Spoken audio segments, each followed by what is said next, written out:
رسوله الكريم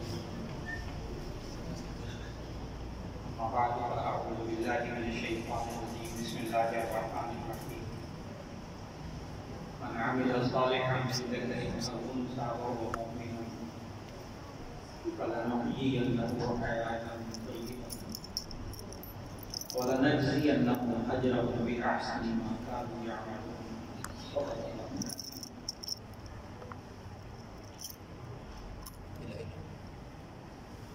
اللہ رب العزت نے ان طالبات کو بخاری شریف پڑھنے کی توفیق عطا فرمائی اور آج اس کا آخری سبق ہے. اللہ تعالیٰ آپ کے استاد محترم مولانا ناز صاحب کو اللہ جزائے خیر عطا فرمائے. حق تو ان کا ہے کہ وہ آخری حدیث کا بھی وہی درس دیتے تھے اور انہوں نے یہ سعادت مجھے دے دی. اللہ رب العزت کو جزائے خیر عطا فرمائے کہ علم میں برکت عطا فرمائے, عمل میں برکت عطا فرمائے. عبارت بھی میں خود ہی پڑھتا ہوں اور اس کے بعد بیان بھی انشاءاللہ مختصر سا ہو جائے گا.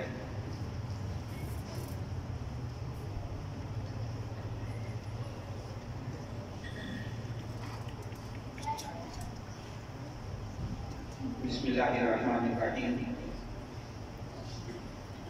باب قول اللہ ونضع الموازین القسط لیوم القیامہ وأن أعمال بني آدم وقولهم يوزن. وقال مجاهد القسطاس العدل بالرومية ويقال القسط مصدر المقسط وهو العادل وأما القاسط فهو الجاهل. وبه قال حدثنا أحمد بن أشكر قال حدثنا محمد بن فضيل عن عمارة بن القعقاع عن أبي زرعة عن أبي هريرة رضي الله تعالى عنه قال قال النبي صلى الله عليه وسلم كلمتان حبيبتان إلى الرحمن خفيفتان على اللسان ثقيلتان في الميزان سبحان الله وبحمده سبحان الله العظيم. امام بخاری رحمہ اللہ نے یہ جو آخری باب قائم فرمایا اس میں یہ ارشاد فرمایا اپنے معمول کے مطابق کہ عام طور پر ترجمۃ الباب میں امام بخاری رحمہ اللہ جس موضوع سے متعلق حدیث لا رہے ہوتے ہیں اور جب ترجمۃ الباب قائم کرتے ہیں تو اس میں آیت میں ذکر کرتے تھے.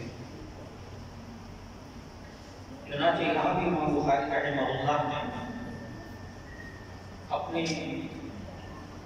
اسی عمل کو یہاں دہرایا کہ آیت کو ترجمۃ الباب میں شامل کیا اور یوں فرمایا باب قول اللہ ونضع الموازین القسط لیوم القیامہ. یہ اللہ تعالیٰ کا یہ فرمان کہ ہم ترازو رکھیں گے انصاف والے قیامت کے دن. یہاں محدثین لکھتے ہیں کہ موازین کی جمع کا صیغہ لائے جو کہ میزان کی جمع ہے. تو اس سے معلوم ہوتا ہے کہ کئی ترازو ہوں گے. اللہ تعالیٰ قادر ہے اس بات پر کہ وہ ایک ترازو سے سارا اعمال جتنا بھی ذخیرہ ہو اعمال کا وہ سارا تول لے اور ہر انسان کے لیے پوری کائنات میں سے ہر ایک کے لیے الگ الگ ترازو ہو. وہ اللہ اس پر بھی قدرت رکھتا ہے اور پھر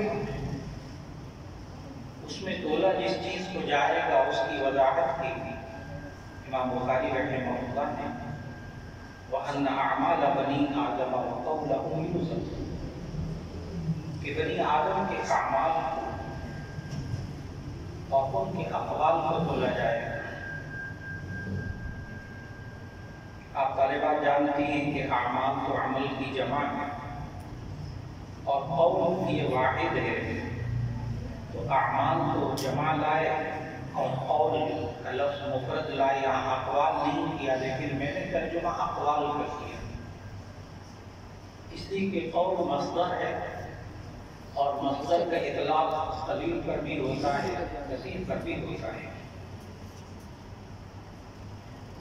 تو بنی آدم کے اعمال بھی تولے جائیں گے، اقوال بھی تولے جائیں گے۔ اور یہ ذہن میں رکھیے گا کہ جو قول ہوتا ہے وہ بھی عمل ہوتا ہے، اس لیے کہ جب انسان اپنے عضو سے کوئی کام انجام دیتا ہے تو اسے عمل کہتے ہیں۔ اور قول میں انسان اپنی زبان استعمال کرتا ہے، اپنے دانت اپنے حلق استعمال کرتا ہے، جسے آپ نے تجوید میں پڑھا۔ تو یہ زبان، حلق، یہ دانت، یہ ناک، یہ تالو، یہ تمام اعضاء استعمال ہو رہے ہیں قول کے اندر، تو یہ بھی عمل ہے۔ اور آپ منطق میں پڑھتے ہیں، تفسیر المنطق ان طالبات نے بھی پڑھی ہے الحمدللہ، کہ یہ عمل اور قول میں آپ کے ذہن میں آئے گی یہ بات کہ جب یہ قول بھی عمل ہے تو ایسی صورت میں پھر اعمال ہی کہہ دیتے، پھر اقوال کا ذکر کرنے کی اجازت ہوتی۔ اس کا جواب ذہن میں رکھیے گا کہ دراصل منطق میں آپ پڑھتے ہیں عموم و خصوص مطلق، تو قول اور عمل میں جو نسبت ہے وہ عموم و خصوص مطلق کی نسبت ہے۔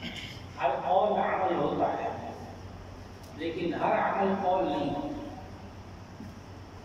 اس لیے امام بخاری رحمہ اللہ نے دونوں کو الگ الگ ذکر کیا کہ ان ترازو میں قیامت کے دن اعمال کو بھی تولا جائے گا، اقوال کو بھی تولا جائے گا۔ اس لیے امام بخاری رحمہ اللہ جو حدیث لا رہے ہیں اس میں قول نہیں کا ذکر ہے، کلمتان حبیبتان الی الرحمن، دو کلمے جو انسان منہ سے نکالتا ہے اسے لفظ کہتے ہیں، اور یہ سبحان اللہ وبحمدہ سبحان اللہ العظیم یہ انسان کا قول ہی نہیں ہے،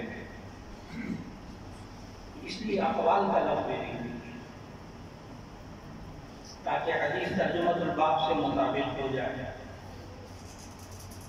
لیکن آپ طالبات خاص طور پر اور طلباء بھی یاد رکھ لیجیے گا کہ امام بخاری رحمہ اللہ نے یوں کہا کہ ان اعمال بنی آدم و اقوالهم یوزن، کہ بنی آدم کے اعمال کو اور اقوال کو تولا جائے گا، لیکن یہاں علم کا کوئی ذکر نہیں ہے کہ علم کو بھی تولا جائے گا، اس لیے کہ حقیقت یہ ہے کہ آخرت میں میزان عمل میں علم کو تولا ہی نہیں جائے گا، علم کو تولا ہی نہیں جائے گا۔ کون کتنا بڑا عالم ہے اس کے علم کو نہیں تولا جائے گا، اس کے عمل کو تولا جائے گا۔ اس نے کتنی کتابیں پڑھی ہیں، کتنی اس کے اندر معلومات ہیں، کتنی باریک باریک دقیق تقریریں اس کے ذہن میں ہیں، یہ نہیں تولا جائے گا۔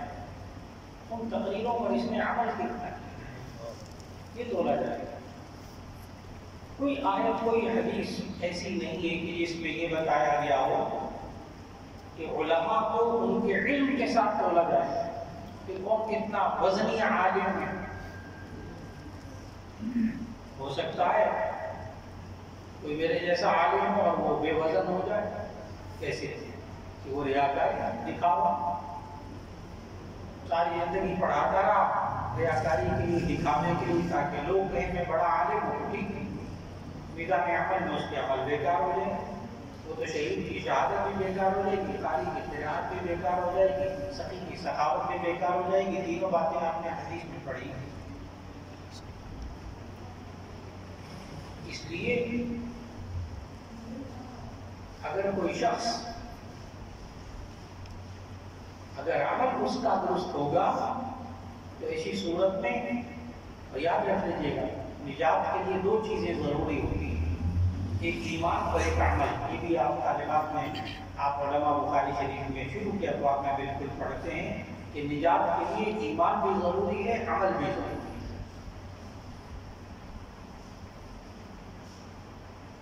اور آپ کو حیرت ہوگی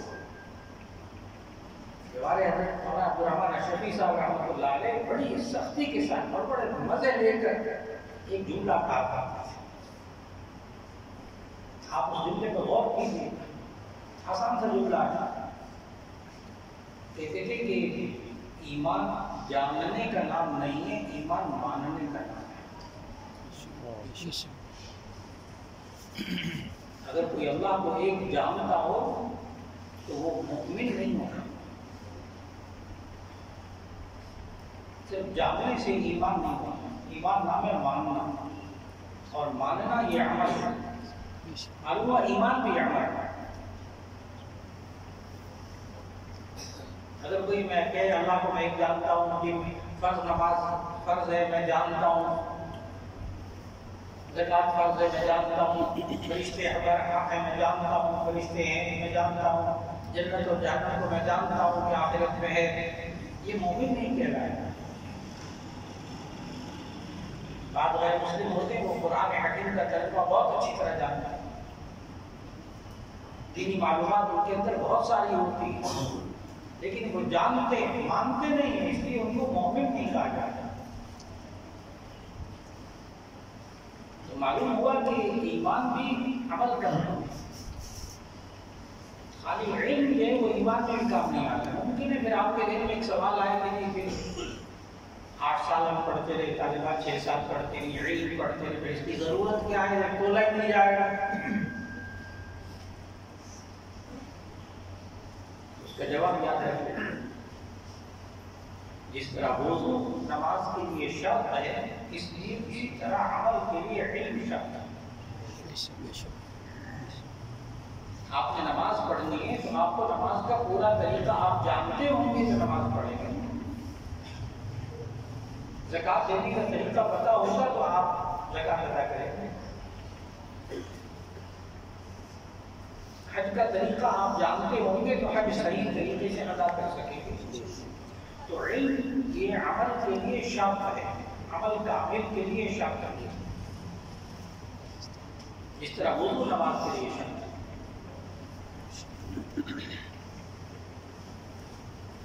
کوئی بندہ نماز پڑھے اور یہ کہے میں نے نماز پڑھی ہے اور اس کو نماز کا علم نہ ہو تو آپ سوچیں کہ اس نے کیا پڑھا ہے۔ اس کو تکبیر تحریمہ کا علم نہیں، اس کو رکوع کا علم نہیں، اس کو سجدے کا علم نہیں، اس کو قرآن مجید کا علم نہیں، تلاوت کا علم نہیں، تو ایسی صورت میں وہ کیسے پڑھے گا؟ اس لیے علم شرط ہے، لازم ہے عمل۔ آپ نے علم حاصل کر لیا،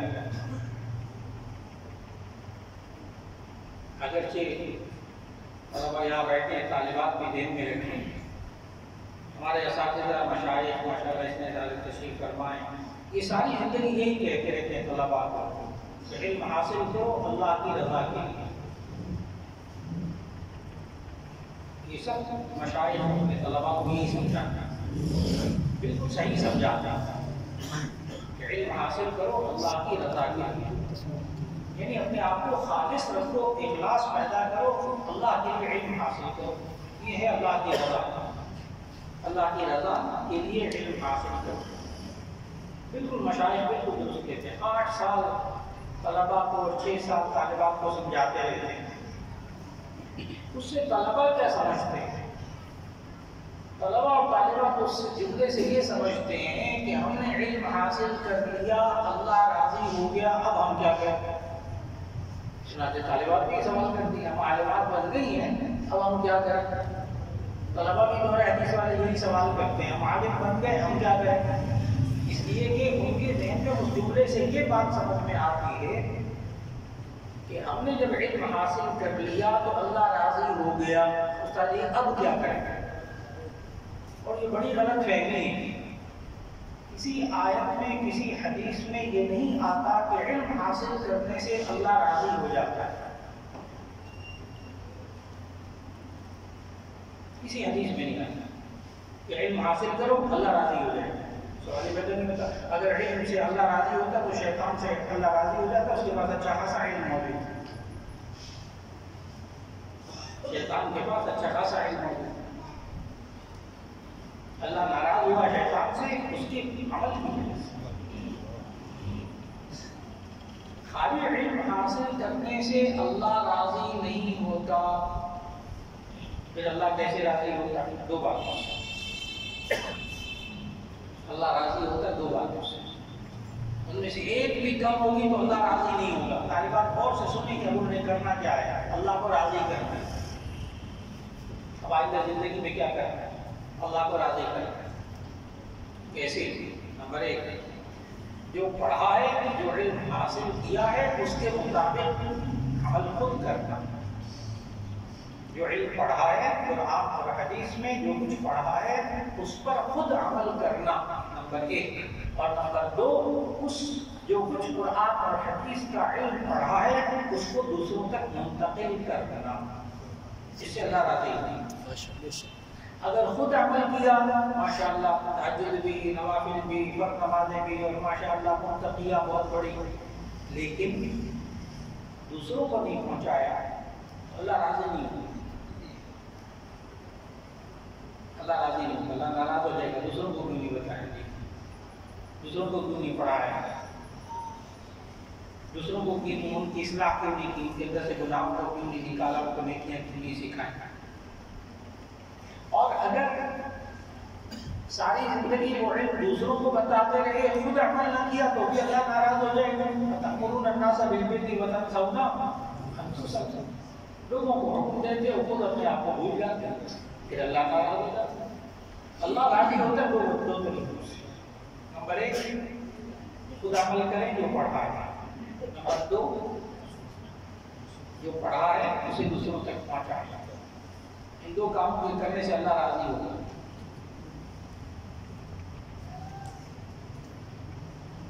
باقی زندگی کے جو کام ہیں 24 گھنٹے زندگی کے اللہ اور اس کے رسول صلی اللہ علیہ وسلم کے حکم کے مطابق اپنے آپ کو گزارنے والا بنا لے، ایسی صورت میں اللہ راضی ہو جائے انشاءاللہ.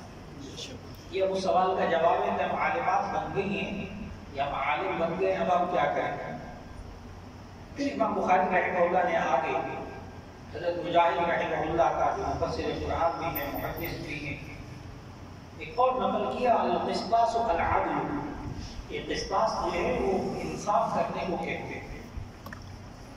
رومی زبان میں یا ایک اشکال ذہن میں آ سکتا ہے کہ قرآن مجید میں تو اللہ تعالیٰ نے یہ کہا انا انزلناہ قرآنا عربیا، کہ ہم نے قرآن حکیم کو عربی زبان میں اتارا. تو یہ قسطاس یہ بھی قرآن مجید میں لفظ موجود ہے، وزنوا بالقسطاس المستقیم.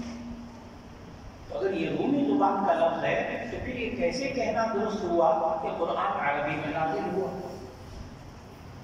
اس میں تو رومی الفاظ بھی ہیں.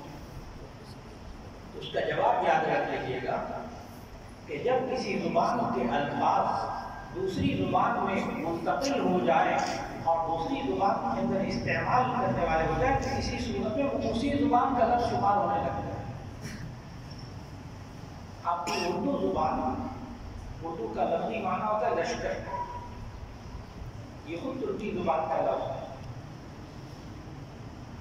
آپ کا قومی ترانہ ہے، اس پورے قومی ترانے کے اندر خاص اردو کا کوئی لفظ ہے تو وہ صرف اور صرف ایک لفظ ہے پورے قومی ترانے میں اردو کا، جو کسی اور زبان میں نہیں ہے. بس باقی سارے قومی ترانے کے اندر اردو، عربی یعنی عربی اور فارسی اور دوسری زبانوں کے الفاظ اس میں استعمال ہوتے ہیں.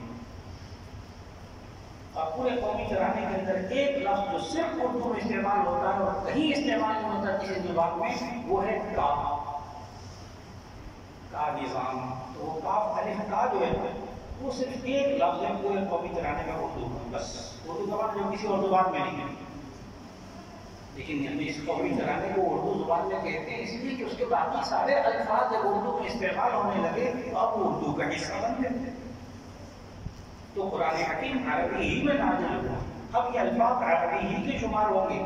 وَيُقَالُ الْقِسْطُ مَصْدَرُ الْمُقْسِطِ، اور یہ کہا جاتا ہے کہ قسط جو ہے وہ مقسط کا مصدر ہے.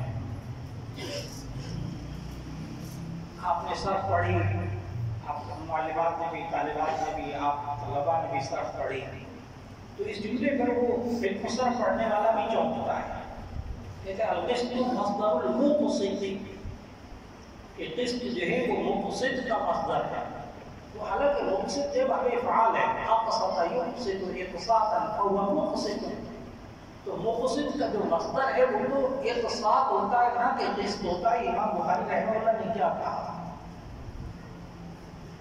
مقسط جو ہے اس کا مصدر تو اقساط ہوتا ہے.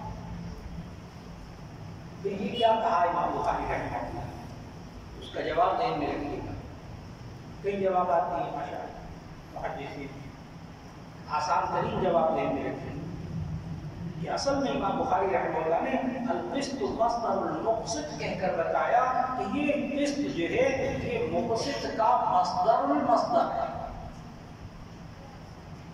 مصدر کا مصدر ہے. یعنی اقساط مصدر جو ہے وہ اقساط مقسط کا، لیکن اقساط کہاں سے نکلا؟ وہ قسط سے، اس کا مجرد ہے.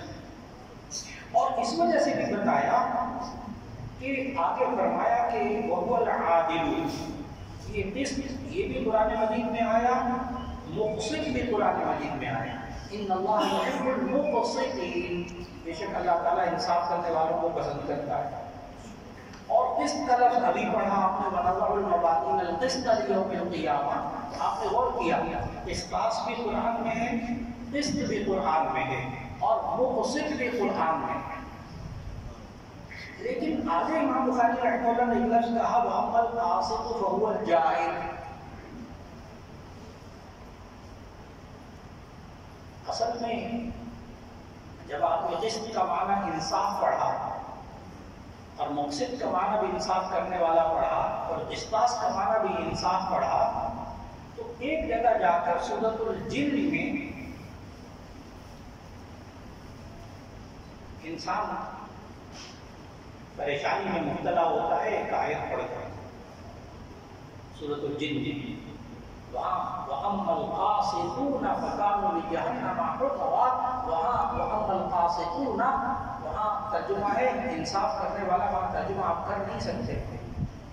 وَأَمَّا الْقَاسِطُونَ فَكَانُوا لِجَهَنَّمَ حُطَبًا، جو انصاف کرنے والے ہوں گے وہ جہنم کا ایندھن بنے گے. سوال ہی پیدا نہیں کرنا. پورے قرآن مجید میں وہاں سورۃ الجن میں جا کر الجھن کے آپ امام بخاری رحمہ اللہ نے اسی طرح اشارہ کیا. دراصل یہ لفظ قسط جو ہے عربی زبان میں زبردیر سے معنی بدل جاتا ہے. عربی زبان میں زبردیر سے معنی بدل جاتا ہے، لہجے سے معنی بدل جاتا ہے، لہجے سے معنی بدل جاتا ہے، تلفظ ٹھیک نہ ہو تو معنی بدل جاتا ہے. کوئی صاحب آپ سے کہیں میں آپ سے قلبی محبت کرتا ہوں، آپ بڑے خوش ہوں گے. لیکن اگر تجوید آتی ہوگی تو آپ سر پکڑ لیں گے. میں آپ سے قلبی محبت کرتا ہوں، آپ نہیں کرنا قلبی محبت ہو نہیں، میں آپ سے قلبی محبت کرتا ہوں. اور تب چھوٹے کام سے عربی میں کس کو کہتے ہیں؟ کتے کو. میں آپ سے قلبی محبت کرتا ہوں، جیسے کتا محبت کرتا ہے مالک سے ویسی محبت، بھی مانا ہو سکتا ہے اس کا. صرف کام. اور مولانا بخاری کا دعوت کرتا تو کئی جگہ مثال دے چکے. کہہ لگے کہ عبد العلیم نام ہوتا ہے، علیم صاحب کہہ کر پکارتے ہیں جائز ہے، لیکن عام طور پر لوگ جو ہے وہ علیم صاحب کو کیا کہتے ہیں؟ علیم صاحب، حمزے سے علیم صاحب. اب علیم کو اگر تجوید و قرات آتی ہوگی تو وہ تو بیچارہ سر پکڑے گا، اس لیے کہ عذاب علیم دردناک عذاب. علیم کا معنی درد پہنچانے والا، تکلیف پہنچانے والا، اور علیم کا معنی اللہ تعالیٰ کی صفت جاننے والا. تو تجوید اتنی ضروری ہے کہ عربی کے اندر لہجے سے اور الفاظ کے مخارج کی وجہ سے معنی بدل جاتا ہے اور زبر دیر کی وجہ سے تو معنی بدل ہی جاتا ہے. اور میں بڑی مبارکباد دوں گا حضرت کے ابھی بیٹا قرآن مجید پڑھ رہا تھا ابھی وہ 3 پڑھنے لگا تو آپ نے سنا ماشاءاللہ، آپ نے تو ماشاءاللہ وہ 3 پہ کہا اعوذ باللہ بسم اللہ پڑھی تبھی آپ نے ماشاءاللہ کہہ دیا تھا، بہت اچھا پڑھا. لیکن میں نے تو ایک اور بات نہیں مانی جو شاید آپ نے نہیں مانی. میں نے ایک بڑی باریک بات نہ مانی. پڑھا بھی ٹھیک، آپ نے بھی ماشاءاللہ کہا، سبحان اللہ کہا، آپ کو بہت اچھا لگا. لیکن میں نے تو شروع میں اس بات پر توجہ دی کہ اس نے اپنے لیے مائک بھی سیٹ کروایا. کمال کی بات ہے. یہ ان طلبہ کو میں بار بار کہتا ہوں، یہ مائک جو ہے یہ ہمارا آلہ ہے، آلہ روزگار. گلا بھی آلہ روزگار اور یہ بھی آلہ روزگار. ایک مدرس کے لیے، خطیب کے لیے بڑی کمال کی چیز. لیکن اتنے چھوٹے سے بچے کو لاؤڈ اسپیکر سیٹ کروانا کیا، یہ اتنی دور رکھو اور اتنا میرے مجھے قریب رکھو. تو باقاعدہ اپنے بابا جی کو کہہ رہا تھا میں جن کو بہت مائک سیٹ کہتے ہیں کب ٹھیک ہے. تو اگر وہ اتنا ماشاءاللہ ٹرینڈ ہو جائے، اتنا مشاق ہو جائے تو آگے چل کر انشاءاللہ حضرت کا خلیفہ بنے گا انشاءاللہ. کبھی کبھی شاگرد استاد سے آگے بڑھ جاتے ہیں، دیر میں کبھی شاگرد دوست استاد سے آگے بڑھ جاتے ہیں. اللہ کو طرف کرتے اس کے علم میں برکت عطا فرمائے. تو بات وہاں سے چلی تھی کہ قسط میں لفظ قسط یہ مصدر ہے، لیکن قاصد اگر آپ دیکھیں اس میں فاعل بھی مجرد سے بنا ہوا ہے، لیکن بالکل الٹ معنی کہ قسط کا معنی انصاف کرنا اور قاصد کا معنی انصاف کرنے والا ہونا چاہیے. لیکن قرآن مجید میں تو قاصد کا معنی ظالم کے بالکل الٹ کر دیا. اس کی وجہ یاد رکھ لیجیے گا. محدثین نے لکھا اصل میں ایک قسط ہے آپ کے کسرہ کے ساتھ، اس کا معنی ہوتا ہے انصاف کرنا، اور قسط بفتح القاف آپ کے فتح کے ساتھ اس کا معنی ہوتا ہے ظلم کرنا. جب یہ قاصد یہ قسط سے بنا تو پھر اس کا معنی کیا ہوا؟ ظالم. وہ جو بتایا وہ عمل کو یقال والقسط مصدر المقصد، مقصد کا جو مصدر کا مصدر ہے وہ آپ کے کسرہ کے ساتھ ہے، اور قاصد کا جو مصدر ہے وہ کیا ہے؟ آپ کے فتح کے ساتھ. لہٰذا جب آپ وہاں پڑھو گے سورہ جن میں وہاں پر قاصدون تو وہاں ظالم کے معنی میں ترجمہ کریں گے. پھر اس کے بعد آپ نے حدیث پڑھی اور اس کی سند پڑھی، اور پھر اس کے بعد آپ نے متن پڑھا. حدیث کی سند میں بھی آپ جتنی طالبات ہیں ان کو میرے پاس اللہ نے جو امانت دی ہے کہ 10 مشائخ ہیں جن سے حدیث کی سند کی اجازت ہے، وہ 10 کی 10 سندوں کی ان طالبات کو اجازت دیتا ہوں کہ وہ اس سے انشاءاللہ العزیز آگے حدیث بیان کر سکیں. آج اس سبق کے تو ہے یہ طالبات حضرت مولانا صاحب مدنی رحمۃ اللہ علیہ کی بھی 2 واسطوں سے شاگردہ بنا گئے. حضرت مولانا شیخ علی صاحب تھانوی رحمۃ اللہ علیہ کے لیے 2 واسطوں سے شاگردہ بنا گئے، اور حضرت علامہ مشاہ کاشمیری رحمۃ اللہ علیہ کے لیے 2 واسطوں سے شاگردہ بنا گئے. حضرت مولانا خلیل احمد سہارنپوری رحمۃ اللہ علیہ کے لیے 2 واسطوں سے شاگردہ بنا گئے. حضرت خالد طیب صاحب رحمۃ اللہ علیہ کے لیے ایک دارالعلوم دیوبند کے محترم ان کے 1 واسطے سے شاگردہ بن گئے. مولانا موسیٰ صاحب رحمانی بازی رحمۃ اللہ علیہ کی یہ شاگردات بن گئی 1 واسطے سے، اور حضرت مولانا عبدالرحمن اشرفی صاحب رحمۃ اللہ علیہ کے 1 واسطے سے شاگردہ بن گئی. صوفی سرور صاحب رحمۃ اللہ علیہ کے بھی 1 واسطے سے شاگردہ بن گئی. اور اس کے ساتھ ساتھ یہ حضرت مولانا شمس الحق افغانی رحمۃ اللہ علیہ کے بھی 1 واسطے سے شاگردہ بن گئی.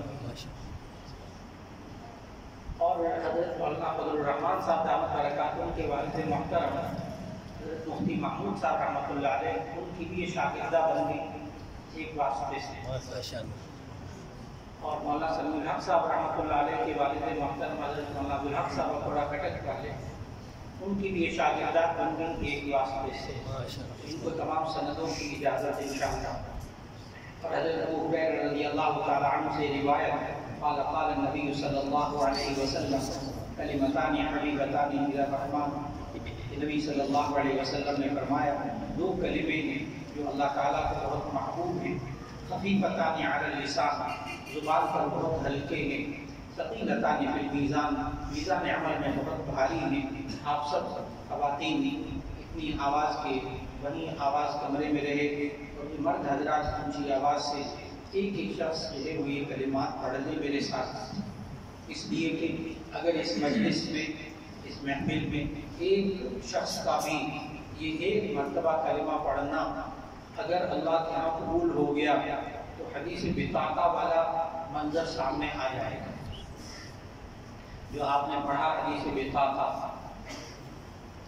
کاغذ کا ایک ٹکڑا، ایک بندہ ایسا ہوگا جس کے اعمال تولے جا رہے ہوں گے تو اس کے گناہ اتنے زیادہ ہوں گے کہ گناہوں والا پلڑا جھک جائے گا، وہ خوفزدہ ہو جائے گا۔ اتنے میں ایک کاغذ کا ٹکڑا اڑتا ہوا آئے گا میزان عمل میں، اور وہ ایک پلڑے کے اندر آئے گا اور وہ پلڑا بھاری ہو کر وزنی ہو جائے گا، گناہ اس کے ہلکے ہو جائیں گے اور وہ جنت میں چلا جائے گا۔ تو معلوم کیا جائے گا کہ اس کاغذ کے ٹکڑے پر کیا لکھا ہے۔ تو حدیث میں موجود کہ اس کاغذ کے ٹکڑے پر کلمہ طیبہ لکھا ہوا، تو معلوم ہوا کہ انسان پاکیزہ کلمے منہ سے نکالے تو ایک کلمہ بھی اللہ کے ہاں قبول ہو جائے تو نجات کا سبب انشاءاللہ بن جائے گا۔ اس لیے آپ سب مرد حضرات ان کی آواز سے ساتھ ساتھ پڑھ لیجیے، اللہ قبول فرما لے۔ سبحان اللہ و بحمدہ، سبحان اللہ و بحمدہ، سبحان اللہ العظیم، سبحان اللہ العظیم، سبحان اللہ و بحمدہ، سبحان اللہ و بحمدہ، سبحان اللہ العظیم، سبحان اللہ العظیم، سبحان اللہ سبحان اللہ و بحمدہ، وبحمدہ، سبحان اللہ العظیم، سبحان اللہ العظیم۔ جزاک اللہ خیر۔ اللہ تعالیٰ تمام طالبات کو ان تمام احادیث کی برکتیں عطا فرمائے، عمل کی نیت سے اللہ تعالیٰ ان کو دوسروں تک دین پہنچانے کی توفیق عطا فرما دے، اور اس کو علم نافع کہتے ہیں کہ علم نافع عطا فرمائے، عمل مقبول عطا فرمائے، اور تمام دعائیں تمام طالبات کے حق میں، تمام اساتذہ کے حق میں، تمام طلباء کے حق میں اللہ قبول فرما لے۔ وآخر دعوانا ان الحمد للہ رب العالمین۔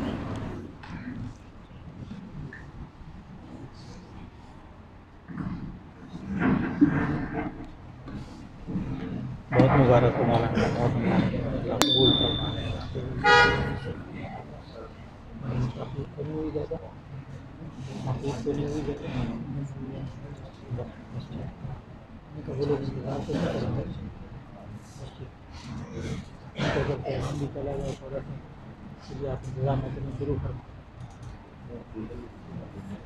الحمدللہ آپ کے سامنے جامعہ شفا کے تمام شعبہ آپ کے سامنے ہیں۔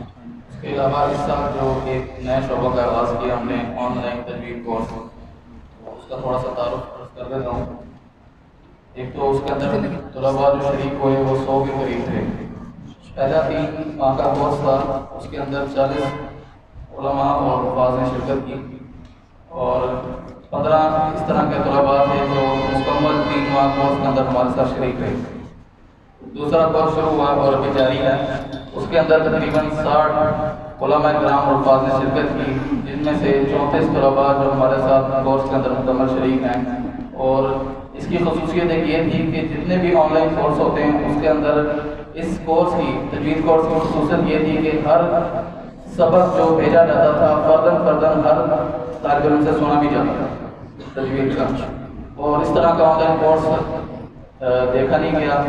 الحمدللہ اللہ پاک نے یہ سعادت نصیب فرمائی، اور اب میں دعوت دوں گا جن طلباء کے انعامات ہیں اور اسناد ہیں تو وہ اپنی نام کے ساتھ تشریف لائیں اور اپنا انعام حاصل کریں۔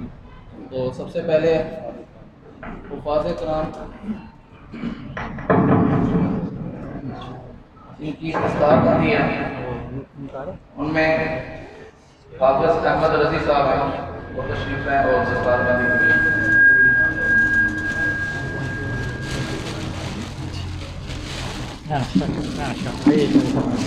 حضرت آئیے جی۔ حضرت کو بھی بلائیں، حضرت تشریف نثار بندی کے لیے آ جائیں گے. یہ صاحبزادے ہیں مولانا احمد عمر صاحب. تھوڑا سا نا راستہ لگا کر لیں گے، اس جگہ بنا دیں گے کسی.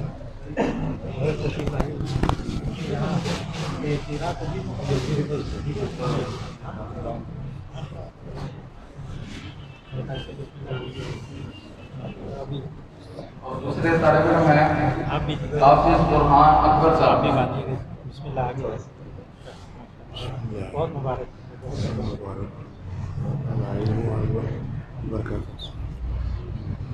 اور تیسرے طالب علم حافظ عثمان علی صاحب. تقریباً 9 طالب علموں نے درس مکمل کیا. 3 طالب علموں نے کردام مکمل کر لیا الحمدللہ. اور سیمائی کورس جو اثر کے بعد ہوتا ہے اس کے اندر طلباء کی تعداد جنہوں نے داخلہ لیا ان کی تعداد 140 تھی اور امتحان دینے والے طلباء 65 تھے. ان میں سے 3 طالب علموں نے پوزیشن حاصل کی ہے. پہلی پوزیشن سید نعیم احمد کاظمی صاحب. دوسرے طالب علم مولانا بری احمد صاحب. دائیں طرف سے تشریف لائیں اپنے امام. بہت مبارک ہو.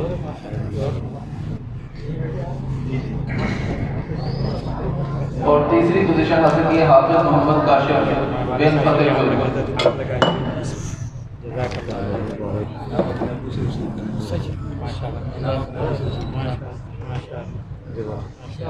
اور اس کے علاوہ ممتاز طالب علم جو سیمائی کورس میں شریک رہے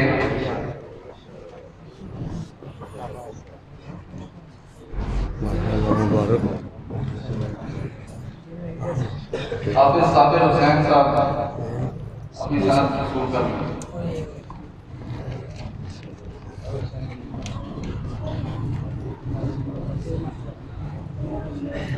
حافظ خزیر احمد حافظ عادل الہی.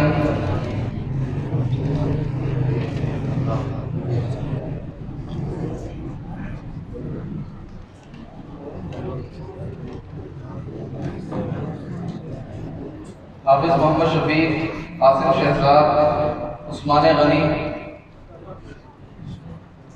صلاح الدین بن قمر الدین.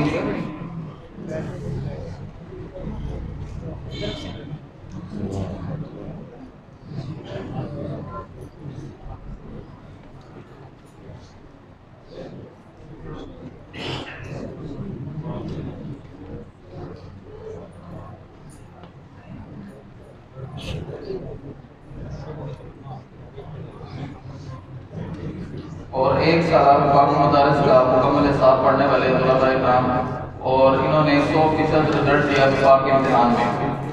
ان طلباء کرام بھی اپنی صنعت حصول کر رہے ہیں وفاق کی اور جامعہ کی.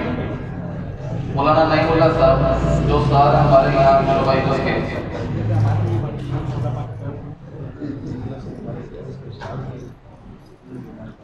مولانا عمیر صاحب یہ دوسری کلاس شعبہ حفظ کے استاد ہیں. مولانا عمیر صاحب.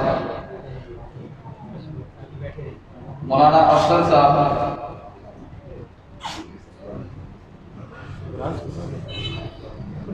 حافظ سید شعیب احمد صاحب.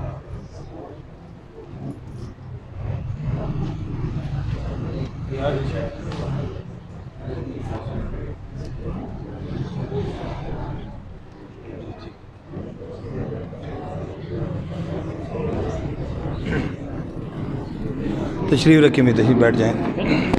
باقی طلباء کو سنا دیجیے. مولانا حافظ عبد البخاری عبد الرحمان عباس صاحب صاحب مظہر اقبال نام بول رہے علی شیر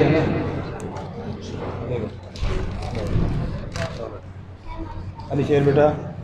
ابو بکر رشید عمر رشید نہیں ضلع دو.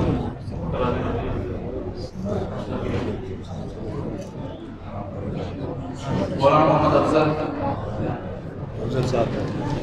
عمر رشید عبداللہ بخاری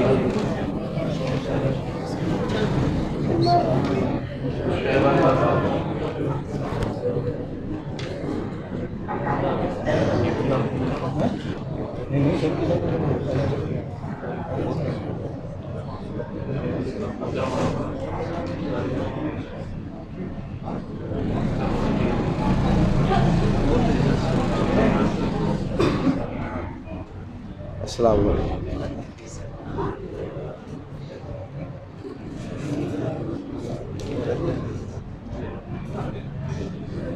حافظ عمر فاروق کیانی.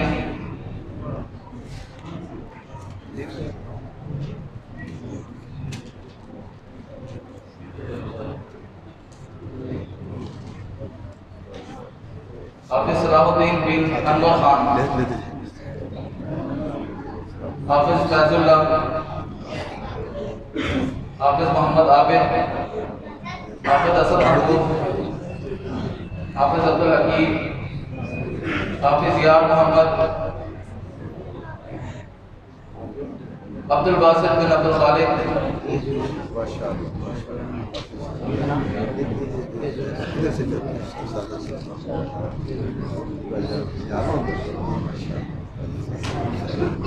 عبد الباسط.